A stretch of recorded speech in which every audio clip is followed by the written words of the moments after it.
Hello माँ, मैं रवि बोल रहा हूँ। कैसी हो माँ? मैं ठीक हूँ बेटा। ये बताओ तुम और बहू दोनों कैसे हो? हम दोनों ठीक हैं। माँ, आपकी बहुत याद आती है। अच्छा सुनो माँ, मैं अगले महीने इंडिया आ रहा हूँ तुम्हें लेने। क्या? हाँ माँ, अब हम सब साथ ही रहेंगे। नीतू कह रही थी माँ जी को अमेरिका ले आओ। वे वहाँ अकेली बहुत परेशान हो रही होंगी। हेलो, सुन रही हो माँ?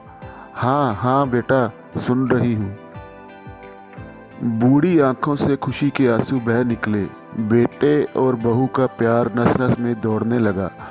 जीवन के 70 साल गुजार चुकी सावित्री ने जल्द ही अपने पल्लू से आंसू पोंछे और बेटे से बात करने लगी। पूरे 2 साल बाद बेटा घर आ रहा था। बूढ़ी सावित्री ने मोहल्ले भर में दौड़ दौड़ कर ये खबर सबको सुना दी। सभी खुश थे कि चलो इसका बुढ़ापा चैन से बेटे और बहू के साथ गुजर जाएगा। रवि अकेला आया था। उसने कहा कि माँ, हमें जल्दी ही वापस जाना है, इसलिए जो भी रुपया पैसा किसी से लेना है वो लेकर रख लो, और तब तक मैं किसी प्रॉपर्टी डीलर से मकान की बात करता हूँ। मकान? माँ ने पूछा।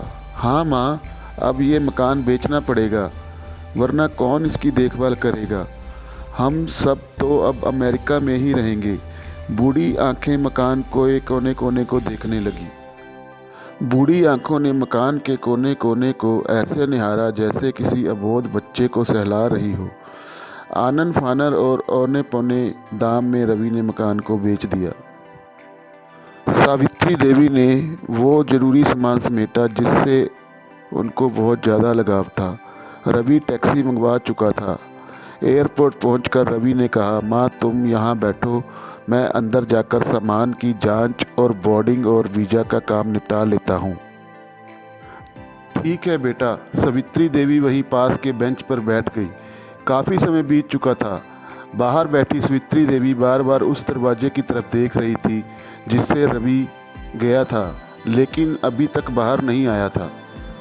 शायद अंदर बहुत भीड़ होगी, सोचकर बूढ़ी आंखें फिर से टकटकी लगाए देखने लगी। अंधेरा हो चुका था। एयरपोर्ट के बाहर गहमा गहमी कम हो चुकी थी। माँ जी, किससे मिलना है? एक कर्मचारी ने वृद्धा से पूछा। मेरा बेटा अंदर गया था टिकट लेने, वो मुझे अमेरिका ले जा रहा है, सावित्री देवी ने घबराकर कहा। लेकिन अंदर तो कोई पैसेंजर नहीं है माँ जी।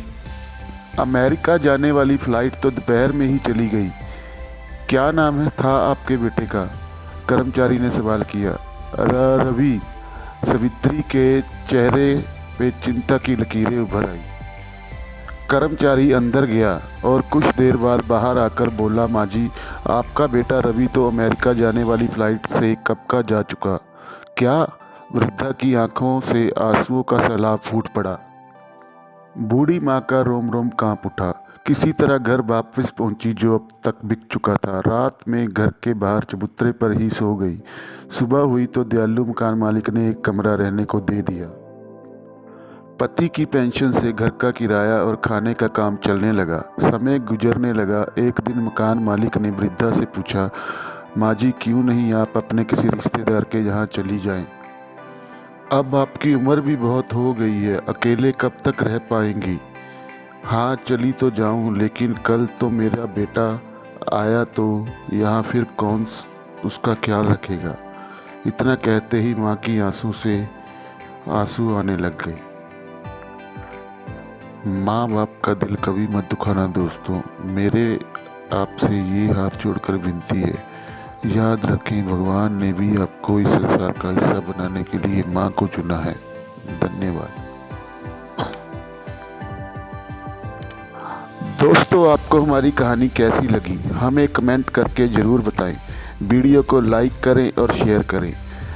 और भी अच्छी मज़ेदार सच्ची रोमांटिक और दादी नानी की कहानियाँ सुनने के लिए वास्ता टीवी को सब्सक्राइब करें। धन्यवाद।